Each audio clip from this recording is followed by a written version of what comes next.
Muchas gracias, señor presidente. Bueno, os voy a leer. El artículo 35 de la Ley Orgánica 4/2000 sobre derechos y libertades de los extranjeros en España y su integración social establece que el Gobierno promoverá la firma de acuerdos de colaboración con los países de origen de los menores no acompañados.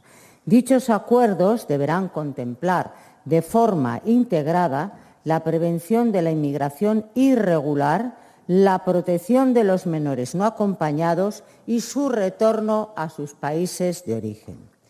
Por su parte, la Declaración Universal de Derechos Humanos de las Naciones Unidas proclama que la infancia tiene derecho a cuidados y asistencias especiales.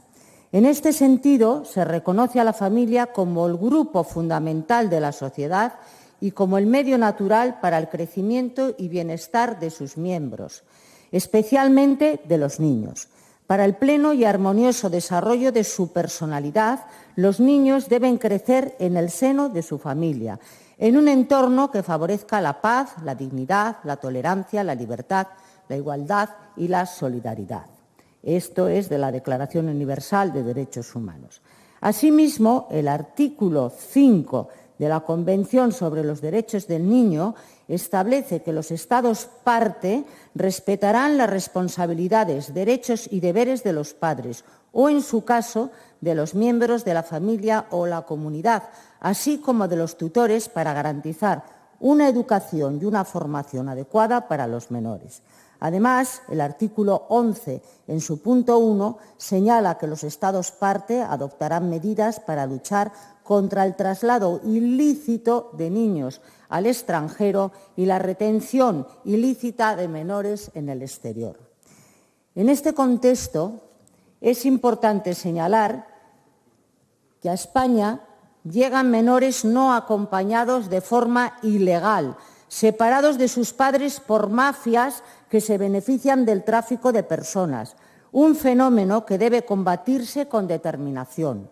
En lugar de investigar el paradero de sus familias y facilitar su retorno, los menores permanecen en España debido a los incentivos económicos proporcionados por la Unión Europea a los gobiernos por acogerlos. Esta situación plantea interrogantes sobre los acuerdos que se pueden estar negociando con países como Marruecos o Senegal.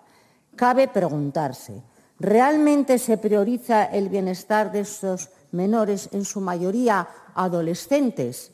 ¿Qué intenciones subyacen detrás de estos acogimientos? Gracias por callarse. Muchas gracias. Existen precedentes preocupantes de explotación infantil en diversas regiones de España, como los casos en Mallorca o Valencia ya conocidos.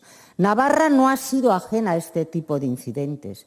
La realidad es que los MENAs, los menores extranjeros no acompañados, en su mayoría no se integran en nuestra sociedad, ya que están completamente desarraigados de su cultura y separados de manera cruel de sus familias. Nos preguntamos qué intereses existen para que no se facilite el retorno de estos menores a sus países de origen. No estamos hablando de refugiados de guerra ni de menores procedentes de países considerados peligrosos por la ONU. Por el contrario, hablamos de menores que provienen de países que reciben un alto número de turistas y en los que España invierte recursos que a menudo se niegan a los ciudadanos españoles. España no dispone de los recursos suficientes para atender a la creciente ola de menores inmigrantes no acompañados.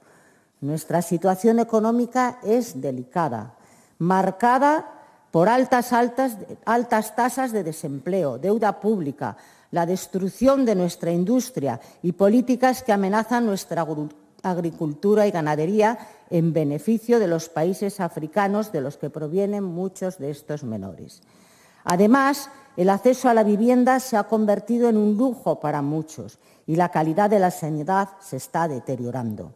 Las familias españolas enfrentan dificultades para llegar a fin de mes y, mientras tanto, el Estado asume la responsabilidad de cuidar a menores que deberían estar con sus padres y que, en algunos casos, suponen un riesgo para la seguridad de la ciudadanía. Recientemente se ha recomendado a los padres que no dejen salir a sus hijas menores de casa debido a la cercanía de centros de menas en algunas localidades, como hace poco se ha publicado. ¿Qué será lo siguiente? ¿Se pedirá a las niñas que salgan con burka para protegerse? No se puede permitir que menores extranjeros no acompañados sean distribuidos por las diferentes regiones de España. Canarias, por ejemplo, ha visto un aumento del 3000% en las inscripciones de menores inmigrantes no acompañados. A pesar del silencio mediático, la llegada ilegal de estos menores tiene consecuencias muy graves. Incluso en Navarra, donde la presencia de menas es más reducida, hemos presenciado agresiones, robos, agresiones sexuales e incluso homicidios. En España, en Navarra, intentos. No se están defendiendo los intereses de los ciudadanos españoles. No se está protegiendo el interés superior de los menores, que no es otro que volver con sus familias en sus países de origen. Se habla mucho de multiculturalidad, pero ¿a qué cultura nos referimos? ¿A la de cometer delitos o a la de permitir que estos menores sean explotados por redes criminales? Es fundamental tomar medidas para proceder al cierre de los centros de menas, especialmente aquellos más conflictivos, y repatriar a todos los menores con sus familias en sus países de origen de forma inmediata. Por todo lo que he expuesto, votaremos en contra de esta moción, ya que esto fomenta la creación de un problema de seguridad para la ciudadanía y vulnera el interés superior del menor, que es estar con su familia en su país de origen. Y ahora voy a decir que me ha llamado mucho la atención cuando preguntaba la señora portavoz del PSOE que quién no acogería a un menor, quién iría en contra. Pues aquí tenemos diputados, pues ya saben ustedes, si tanto les parece que son necesitados, los pueden acoger en sus casas. Muchas gracias.